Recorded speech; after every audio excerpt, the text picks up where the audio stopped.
누가복음 6장 12절에서 16절까지 말씀입니다.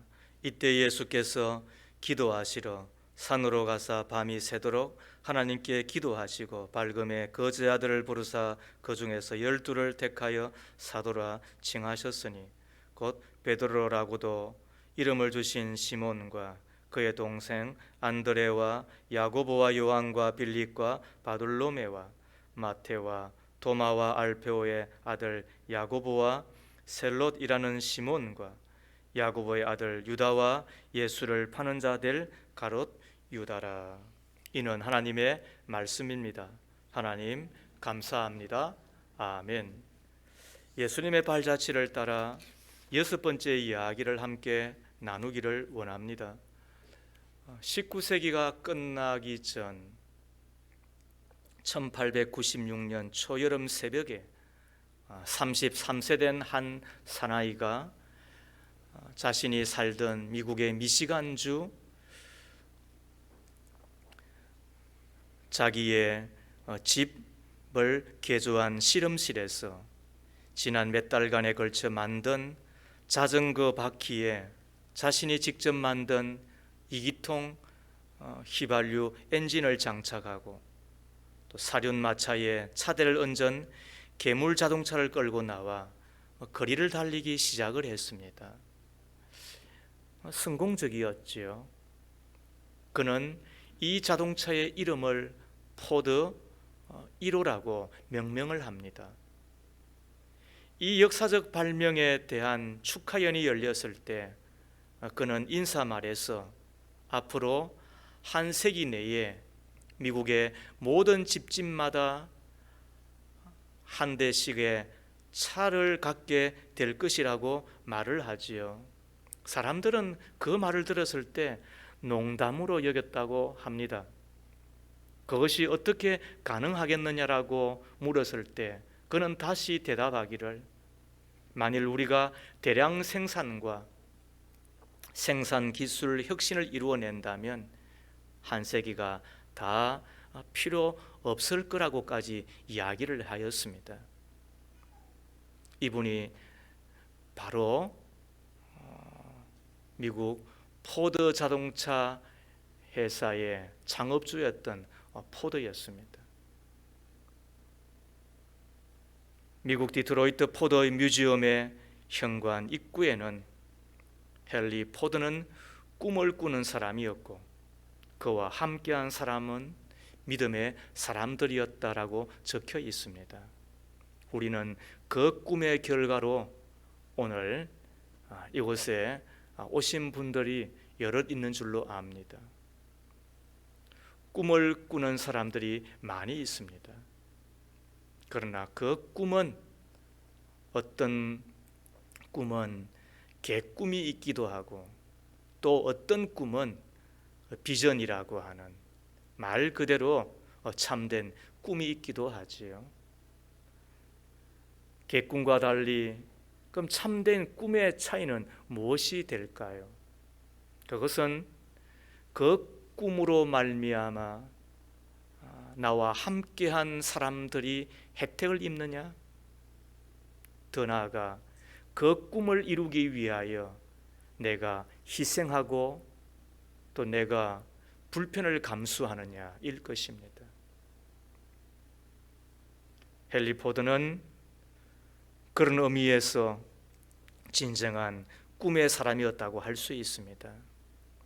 그는 자신의 발명의 결과가 이웃에게 혜택으로 돌아가기를 바라였고 그 꿈을 이루기 위하여 기술 혁신과 함께 대량 생산의 기틀을 만들었는데 컨베이어 벨트 시스템을 만들어내고 그렇게 해서 그 자동차가 세상에서 나와 그리고는 모든 사람들에게 돌아가도록 그는 큰 일들을 이루어내었지요. 꿈이라고 하는 것, 꿈꾸는 것이, 그것은 얼마나 세상을 부유하게 하고 또 풍요롭게 하는지 우리는 잘 알게 됩니다.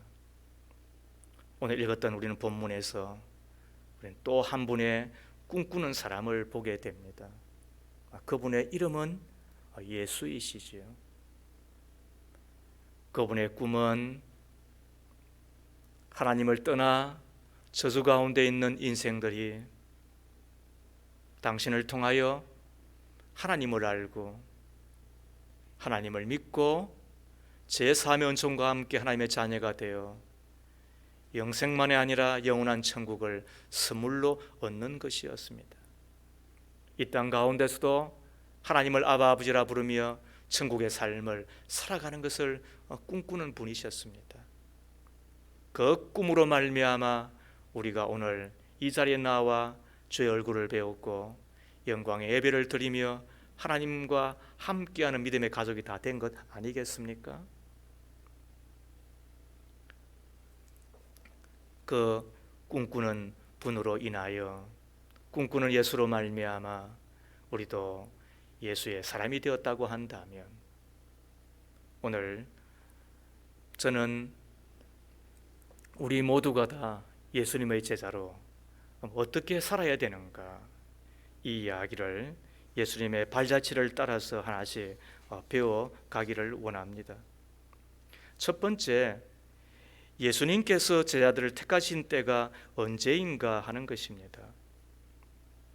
12절을 보면 이때에 예수께서 기도하시러 산에 가사 밤이 새도록 하나님께 기도하시고 밝음에 그 제자들을 부르사 그 중에서 12를 택하여 사도라 칭하셨다고 하십니다. 예수님께서 제자를 택하신 때가 이때입니다. 이때가 도대체 언제일까요?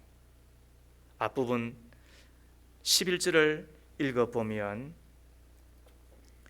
그들은 노기가 가득하여 예수를 어떻게 할까 하고 서로 의논하였다. 노기가 가득하였다는 이야기는 화가 잔뜩 났다는 이야기입니다. 왜 화가 났을까요?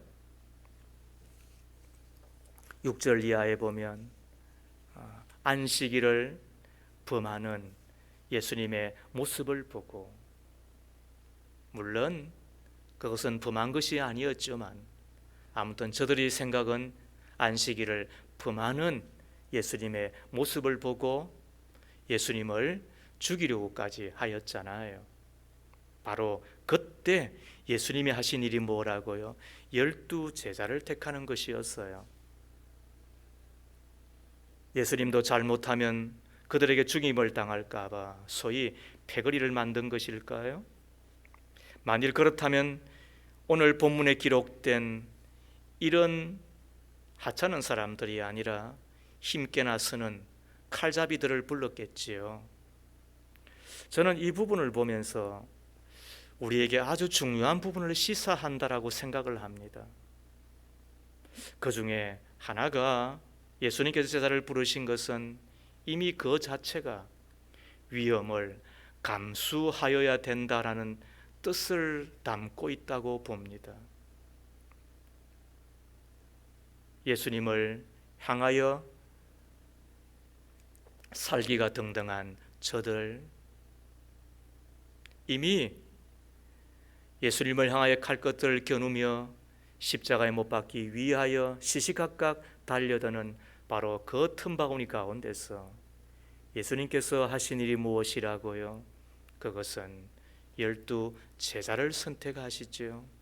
그리고 그 12 제자가 그 위험에 어쩌면 노출되도록 곧 어붓 아버지와 같은 어붓 아버지를 탓하는 건 아니고요.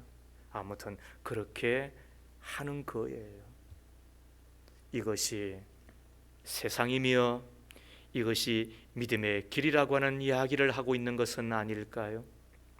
좁은 문을 지나 그 다음에 넓은 길이 나오는 것이 아니라 좁은 문을 지나도 여전히 좁은 길이며 소수가 지나는 그 문을 지나 그 다음에 평탄한 길이 나오는 것이 아니라 여전히 협착한 길을 만나는 것이 신앙의 길이라고 한다면 우리는 오늘 이 시대를 살아가는 그 믿음의 길에 있어서 이런 일도 당하고 또 혹은 저런 일도 당하며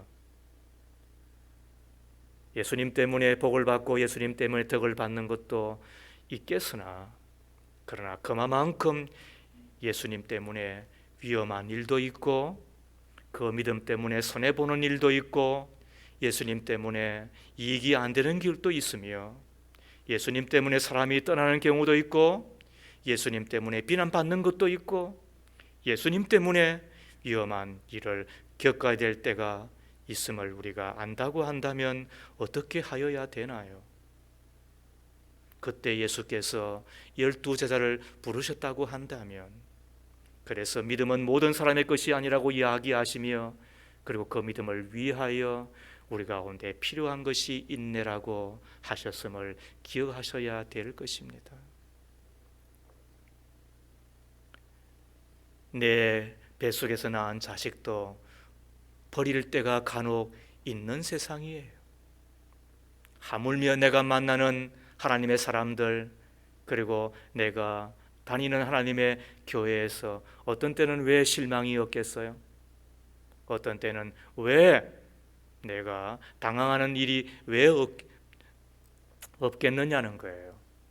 그럴 때도 우리가 꼭 마음에 기어야 될 것이 있다고 한다면 이런 일도 우리가 다 겪어야 되는 것이라고, 이런 일도 다 통과해야만 되는 것이라고, 끝까지 믿음의 그 끝에서 주님을 만나려고 하면 이 또한 지나갈 것 우리가 생각하며 우리가 끝까지 그 믿음을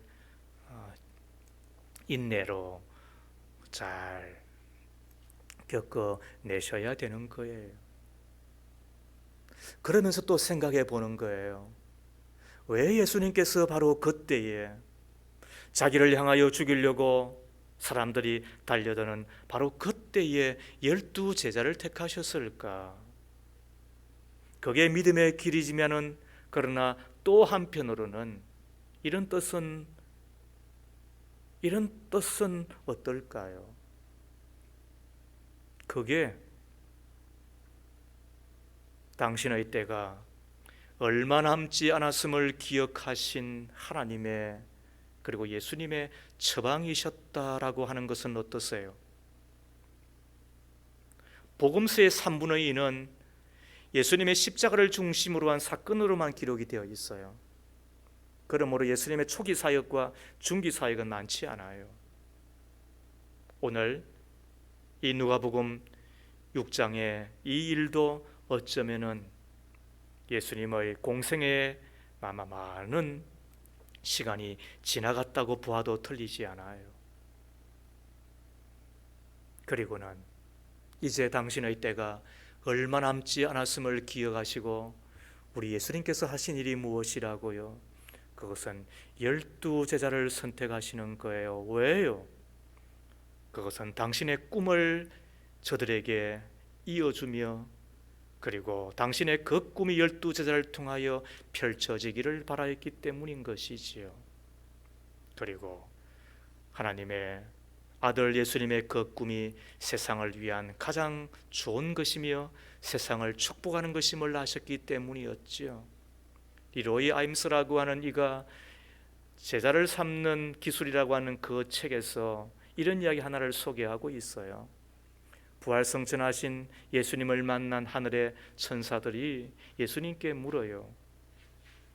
당신이 세상에서 시작한 일을 계속하기 위해 어떤 계획을 갖고 계십니까? 예수님은 주저없이 사도들의 손에 나의 모든 일을 다 맡겼네. 그때 천사들이 또 묻습니다.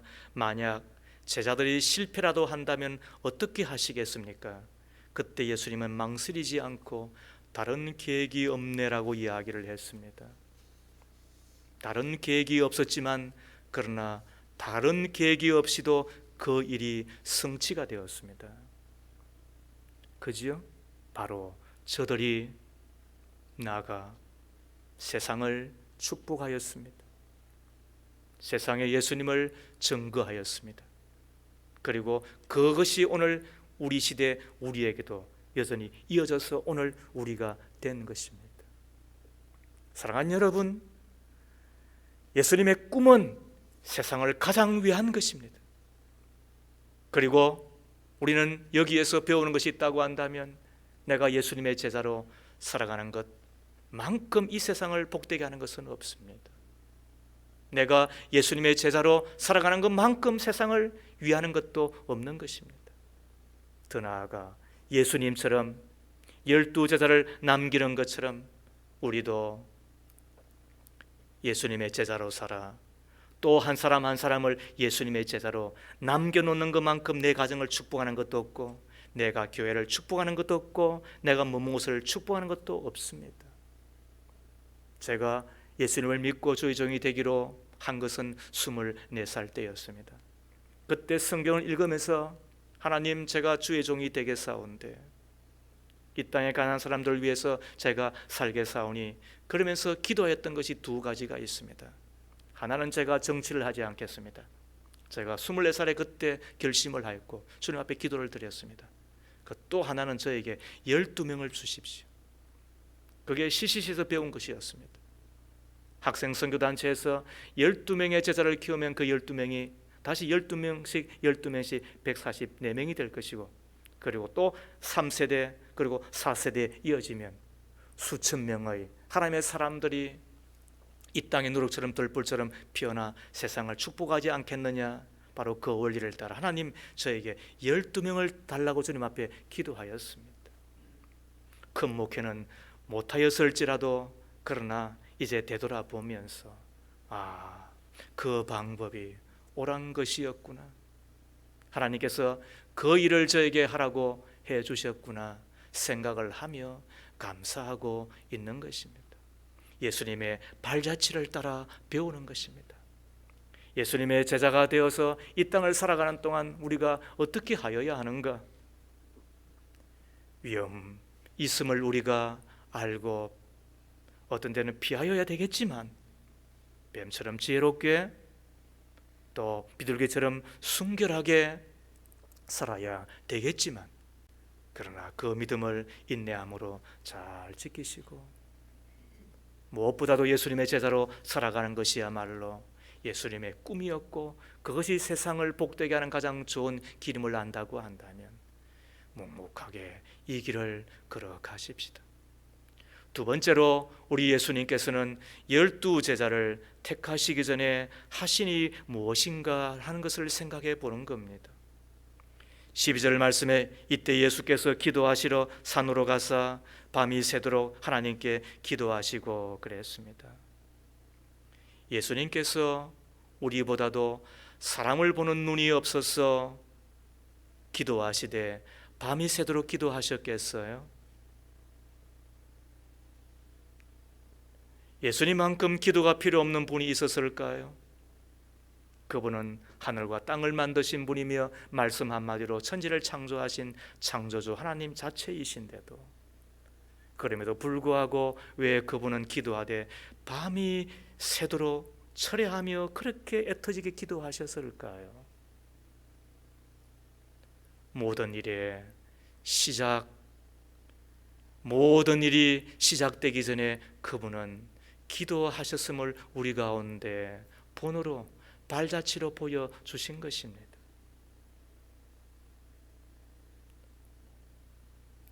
믿음의 선배들은 그런 뜻에서 회의를 하기 전, 교회 모임을 하기 전 요식행위가 아니었습니다. 그냥 순서에 있으니까 그렇게 한 것이 아니었습니다. 하나님 앞에 겸손하게 머리를 숙여 기도하며 저들은 모임을 갖기 시작하였고 또 회의하기 시작하였던 것입니다. 우리가 예배하기 전, 그리고 하나님의 사람들이 어떤 모임을 시작하기 전에도 예수님의 그 발자취를 따라 기도하는 것은 바로 다 뜻이 있는 것입니다. 학생들이 공부를 하기 전에 기도할 수 있다고 한다면 얼마나 좋을까요? 직장인들이 그 일터에서 하루를 시작하기 전 하나님 앞에 기도하며 시작할 수 있다고 한다면 얼마나 좋을까요? 혹은 내가 머문 곳에서 내 사업의 틀을 위하여 나와 함께하는 사람들을 위하여서 기도할 수 있다고 한다면 얼마나 하나님께서 우리의 기도를 들으시고 좋은 것으로 응답해 주시겠어요. 예수님께서는 일을 하기 전 기도부터 먼저 하고 계셨습니다. 어떤 사람은 기도하라고 하는 말에 부담을 느끼는 분이 있었어요. 또 어떤 분은 상당한 희생을 감수해야 기도할 수 있는데 이런 분도 있었어요. 물론 희생은 희생이지요. 기도를 위하여 잠도 좀 덜 주무셔야 하고 또 조금 일찍 일어나셔야 하고 그만큼 부지런하셔야 기도가 되는 거잖아요. 그러나 이것은 희생으로만 그치는 것이 아니라 기도할 때 제일 좋은 사람은 누구일까요? 기도하는 사람이에요. 기도의 십자가를 짊어지면 그 기도의 덕을 톡톡히 보는 거예요. 그러나 기도의 십자가를 벗으면 얼마나 많은 가시를 우리가 짊어져야 되는지 몰라요. 그러므로 기도를 벗으면 안 돼요. 매사가 기도보다 앞서면 안 돼요. 기도를 좋아하는 사람으로 살아가는 우리가 되셔야 되는 거예요. 서기관들과 바리새인들이 예수님을 죽이려고 시시각각 언언하며 성큼성큼 다가올 그때 우리 예수님께서 산에 올라가서 기도하시는 가운데 밤을 새며 기도하신 이유 가운데 또 하나가 12 제자를 부르사 택하시기 위해서였음을 보게 됩니다.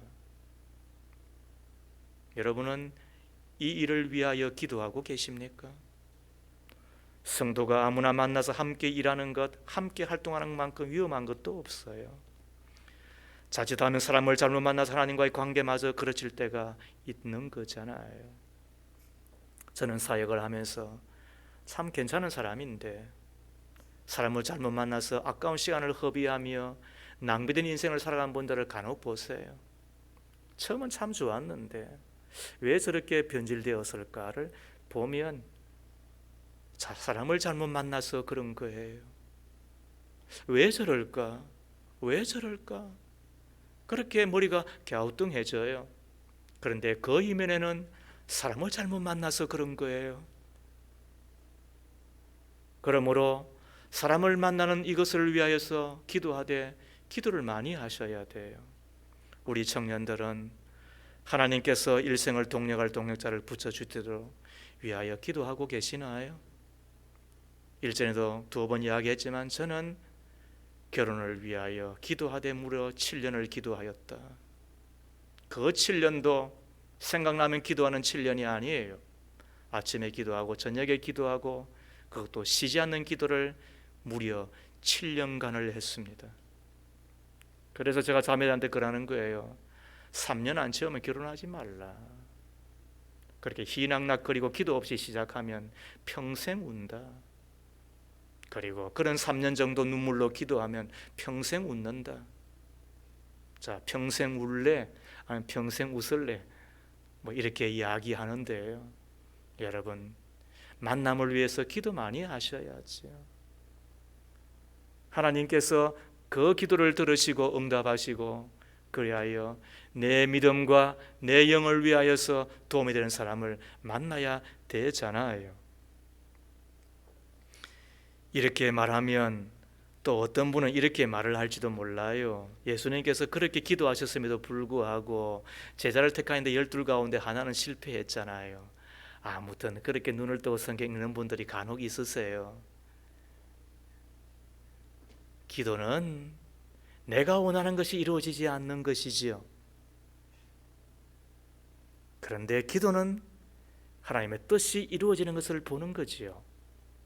그 12 가운데 하나를 실패한 것이 아니라 그 12 가운데 하나가 있어 예수께서 십자가에 팔리셨죠. 그러므로 그분의 기도는 실패한 것이 아니라 그분의 기도 때문에 하나님의 뜻이 이루어지는 것이었습니다. 그러므로 기도는 만사가 합력하여 복이 되는 거예요. 기도를 많이 했음에도 불구하고 이상한 사람을 만나요. 그런데 지나고 나면 그 이상한 사람 때문에 나에게 복이 되어요, 덕이 되어요. 무엇 때문에? 기도라고 하는 바로 그 믿음 때문에 그런 거예요. 기도 없는데도 불구하고 좋은 사람을 만난 것처럼 보여요. 그 나중에 그 좋은 사람 때문에 나중에 골생도 하고 골병 들어요. 무엇 때문에? 기도 없는 그 교만을 하나님께서 파내기 때문에 그런 거예요.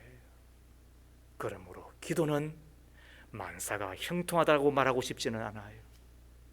기도하였기 때문에 하늘문 열리고 기도하였기 때문에 모든 것이 잘 되었다라고 그렇게 쉽게 말하고 수는 없어요. 그러나 궁극적으로는 그 기도의 결과는 다 누가 먹는다?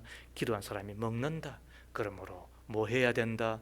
예수님의 그 발자취를 따라 기도하며 사셔야 된다. 그래서 기도는 궁극적으로 나에게 복이 되는 거예요. 아내들이요, 남편을 위하여 기도를 많이 하세요. 부모들이요, 자녀를 위하여 기도를 많이 하세요. 마음으로 한번 따라 할까요? 부모의 새벽기도, 자녀의 평생 축복, 자녀의 새벽기도, 부모의 노후대책 믿으시면 아멘. 여러분, 그런 거예요. 기도는 기도로만 끝나지 않아요. 믿음 없는 기도가 있을 수 없고 겸손 없는 기도가 있을 수 없어요. 그리고 믿음과 겸손은 똑같이 가는 것이며, 그리고 여호와를 경외함과 겸손함의 그 보응은 재물과 영광과 생명이라고 하셨으니, 하나님께서는 기도를 보는 것이 아니라 기도 가운데 있는 내 마음과 내 중심과 내 믿음과 그리고 내 겸손을 보시고 응답하시는 것이지요. 오늘 예수님께서 모든 일의 시작에 기도하셨다고 한다면, 특별히 사람을 택하여 세우는 그 일에 기도하셨다고 한다면 우리가 할 일이 무엇인가요? 우리도 그 예수님의 본을 따라 기도를 시작하셔야 될 뿐만 아니라 그 기도를 멈추면 안 돼요. 그리고 그 기도를 계속해내셔야 되는 거예요. 그리하면 내가 예수님의 꿈을 이루어드리는 제자의 삶을 살아낼 수가 있는 것이지요. 세 번째 하나를 더 보십시다. 예수님께서 제자를 택하신 이유가 무엇일까요? 13절을 보면 밝음에 그 제자들을 부르사 그 중에서 12를 택하여 사도라 칭하셨으니, 우리는 여기에서 사도라는 말에 주목할 필요가 있습니다. 사도라는 말은 우리가 잘 알고 있듯이 보내심을 입은 자, 파송된 자라는 뜻이 됩니다. 예수님께서는 제자를 택하시고 그리고 저들이 사도가 되기를 원하셨습니다. 사도라고 하는 이야기는 보냄을 받은 자, 그리고 그 보냄을 받은 곳에서 뭐 하라고요? 그거는 복음을 전하며 그리고 교회를 세우라고 하신 거예요. 선교사들이 하는 일이 뭐라고 이야기했죠? 선교사들이 가서 선교하는 것이지만 선교사들은 그곳에 가서 보냄을 받은 자의 그 뜻을 따라 복음을 전하며 교회를 세우는 거예요. 하나님은 교회가 세워질 때에 그 교회를 보시고 하나님이 축복하시는 거예요. 우리 가운데서도 그래서 교회를 세우면 하나님이 그 교회를 보시고 하나님이 그 사람에게 복을 주시는 거예요. 이 땅에 교회가 세워지는 그 순간에 하나님은 이 땅의 정치, 경제, 사회, 문화, 교육, 매스컴에 이르기까지 입체적인 군의 역사와 함께 복을 주시고 계시는 거예요. 그래서 구약의 선지자가 최고의 인물이고 신약에는 최고의 인물이 사도예요. 그들은 하늘나라에 가면 동급인 거예요. 왜? 복음을 전하며 그리고 성전을 세우고 교회를 세우는 자이기 때문에 그런 거예요. 그런 의미에서 제자는 구경꾼이 아닙니다. 교회는 일하는 사람이에요. 자, 그렇다면 무슨 일을 하는 걸까요? 왜 예수님께서 제자를 택하셨을까요? 그리고 제자들은 무슨 일을 하여야만 될까요? 어떤 일은 그래요? 하나님의 일이지요. 예, 하나님의 일이지요. 그러나 구체적으로 무슨 일이냐는 거예요. 성경은 항상 성경으로 이야기해야 되는 거예요.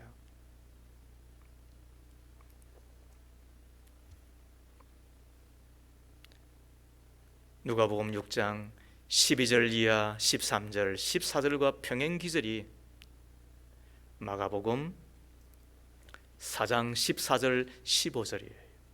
예수께서 12를 불러서 사도로 세우시고 저들이 복음을 전하며 그랬어요. 예수를 전하며 귀신을 쫓아내게 하셨어요. 하나님의 일인데 무슨 일을 하라고요?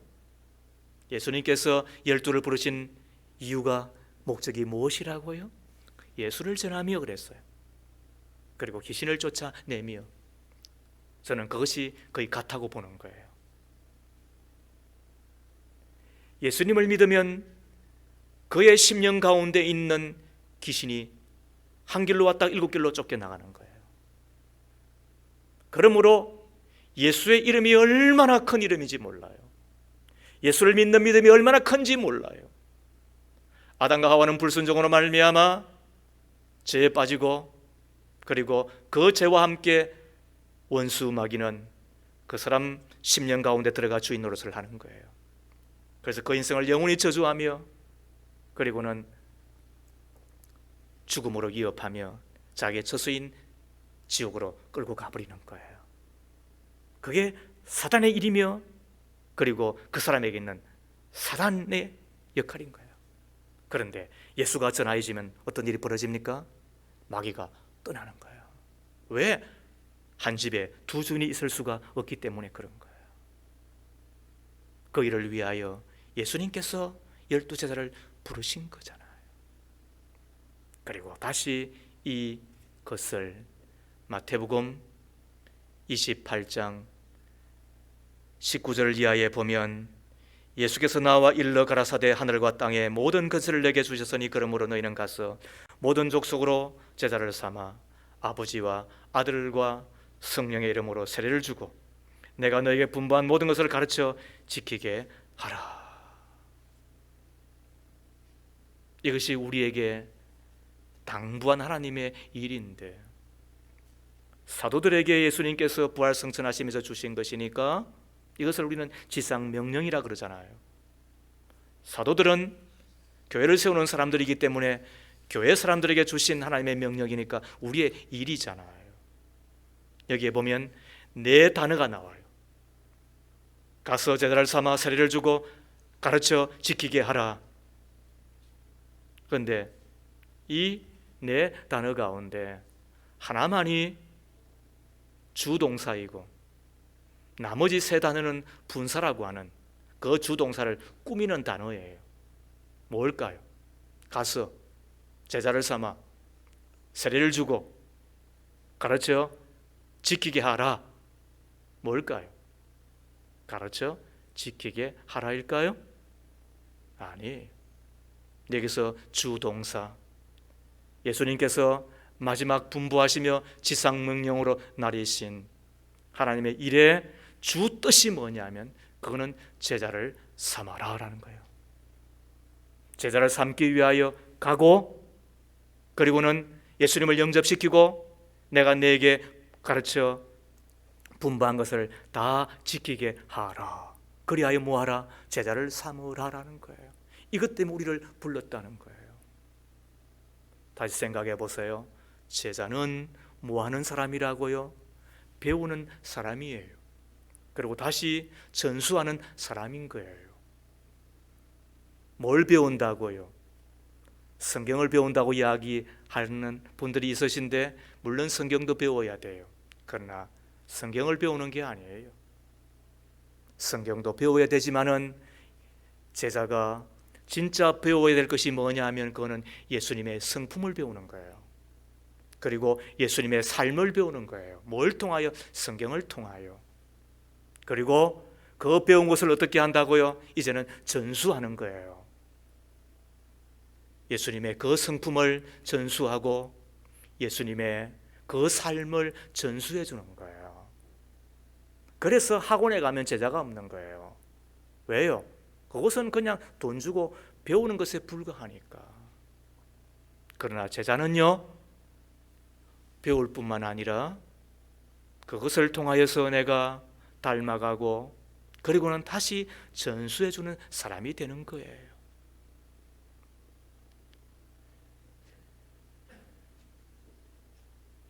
배우고 다시 전수하기 위하여서 필요한 것이 뭐냐? 그래서 가는 거예요. 가서 사람을 만나야 되잖아요. 그런데 우리는 자칫 이것을 오해하여서 우리한테 오라고 이야기하는 거예요.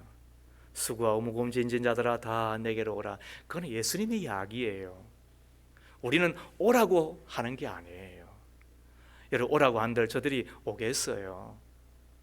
우리는 인생의 해답이 예수인 줄 알아요. 내 자녀의 해답이 예수인 줄 알아요. 내 가정의 해답이 예수인 줄 알아요. 내 나라와 내 민족과 온 인류의 해답이 예수인 줄 알아요. 그죠? 그래서 우리가 교회 학교에서 배운 그 예수 때문에 자칫 방황할 때가 있어도 지금의 탈출구는, 지금 내가 사는 길은, 내가 열어야 될 문은 예수이구나, 그런 생각을 하고 다시 예수께로 우리가 돌아가는 거예요. 그래서 교회 학교의 교육이 얼마나 중요한지 몰라요. 그런데 일반인들은 그걸 알아요, 몰라요? 모르잖아요. 그런데 그분들한테 오세요. 물론 뭐 초청잔치 때 한 번쯤은 그럴 수 있겠지만 대신에 우리에게 필요한 것이 뭐라고요? 그거는 가야 되는 거잖아요. 그래서 너희는 가서라고 이야기하는 거예요. 가서 뭐 해라고요? 가서 고스톱만 치지 말고 가서 예수님을 전해야 되는 거잖아요. 그리고는 예수님에게서 배운 것들을 우리가 전수해 주어야 되잖아요. 그리고는 예수님의 제자로 만들어내어야 되잖아요. 이것이 우리가 부름을 받은 목적인 거예요. 그런데 여기에서도 또 많은 경우에 보면 예수님에 대한 이야기를 해주고 또 그 가운데 또 예수님을 영접시키기도 하지만 또 거기에서 멈춰버리는 경향들이 많이 있어요. 왜 그럴까요? 우리가 예수님을 듣고 배웠지 예수님을 보고 배운 경우가 많지 않기 때문에 그런 거예요. 예수님 믿으세요. 교회 다니면 좋아요. 그렇게 말만 하고 거치는 경우들이 참 많아요. 왜요? 예수님을 보고 배우지 못하기 때문에 그런 거예요. 그냥 예수님을 듣고 배운 것에 불과하기 때문에 그런 거예요. 우리의 가정에서 부모들이 이야기하잖아요. TV 좀 그만 봐. 근데 계속 TV를 봐요. 왜 그럴까요? 게임 좀 그만해. 그러다가 부모가 들어오면은 뭐 컴퓨터 금방 끄잖아요. 그런데 금방 기방망이 맞아요. 왜요? 컴퓨터 뒤에 만져보면 따뜻하면 벌써 계속 컴퓨터 하고 있었던 거예요. 그런데도 왜 우리 아이는 계속 그럴까요?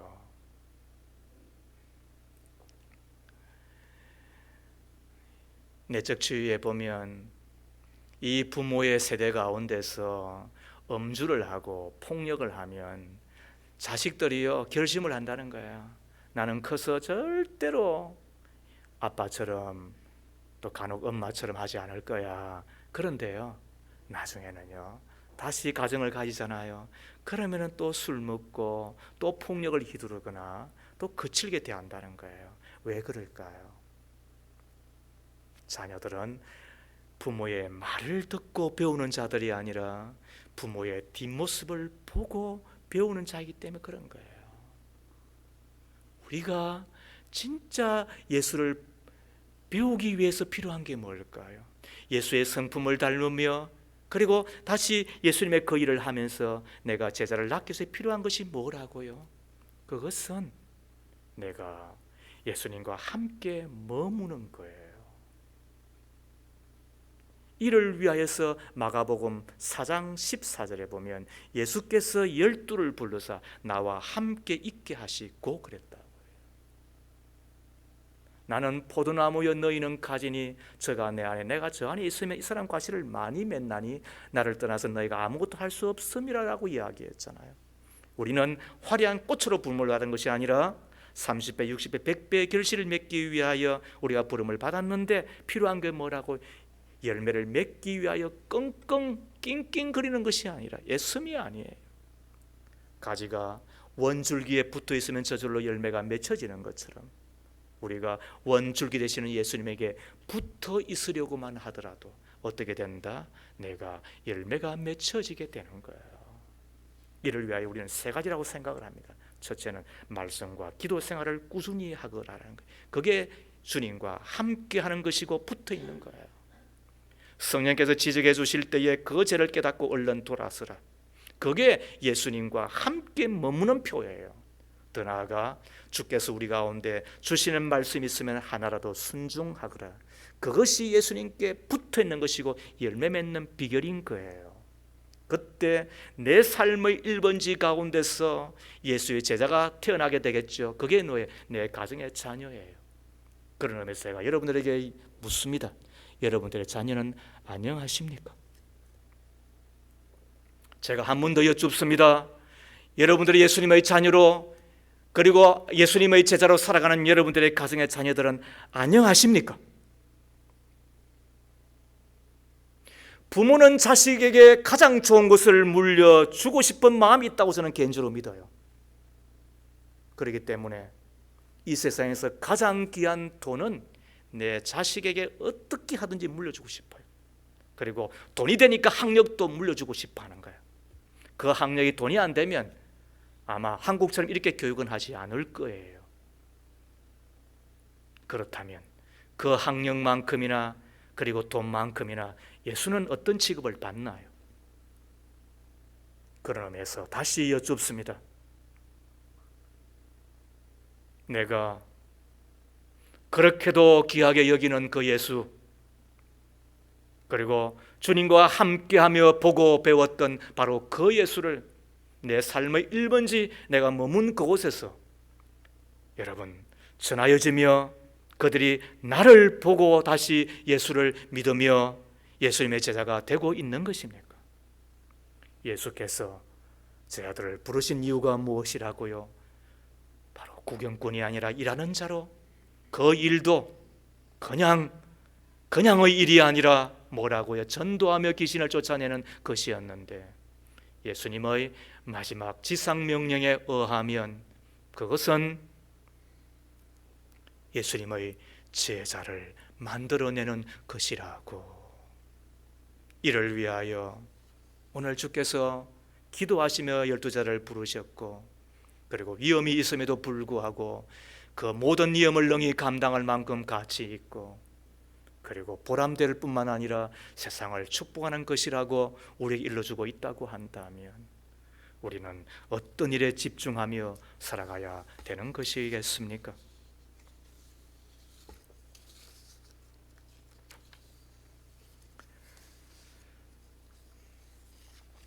유명한 음악가요, 금세기 최고의 피아니스트이며 작곡가인 루빈스타인에게 누군가가 찾아와 묻습니다. 당신의 성공의 원리는 무엇이냐? 그는 뜻밖의 대답하기를 무관심이지요 그랬다는 거예요. 무슨 뜻이냐고 반문하는 이에게 그는 난 음악 이외에 모든 다른 일에 무관심하기로 했습니다.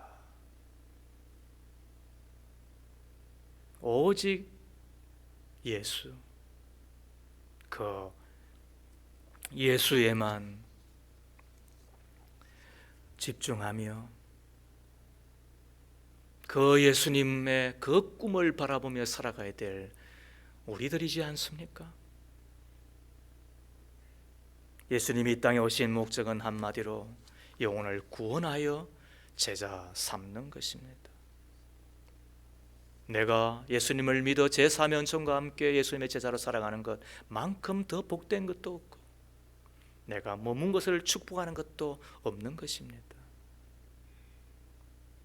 내가 보고 배운 그 예수를 또 전하여 주며 그리하여 한 사람 한 사람을 예수님의 제자로 만드는 행만큼 더 복된 것도 없습니다. 이것이 우리의 가정과 우리의 교회 그리고 민족을 축복하는, 그리고 세상을 변화시키는 지름길이 되는 거잖아요. 물론 우리가 예수님의 그 꿈을 꾸고 살아간다고 하더라도 갑자기 하늘에서 복이 떨어지는 것은 없을 수도 있겠죠. 그러나 한 가지 분명히 약속드릴 수 있는 것은, 그것은 주님 앞에 서시는 그날 후회 없이 인생을 마무리하며 하늘의 영원한 상급을 받게 될 것이라고 하는 그 약속은 분명히 드릴 수가 있습니다. 예수님의 그 꿈, 그것이 살벌한 세상 가운데서 더 나은 세상,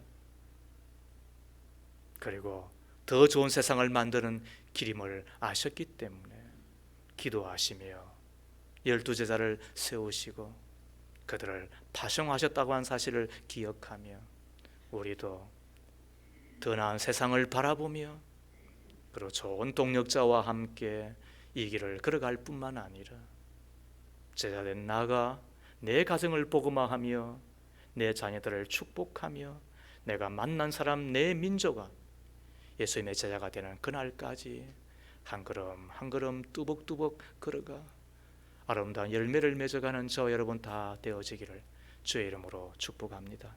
하나님 아버지, 예수님의 발자취를 추적하며 이 땅에 오신 예수님의 꿈을 나눕니다. 영혼을 구원하여 제자 삼는 일이야말로 가장 세상을 복되게 하며 가장 세상을 위하는 길임을 깨닫습니다.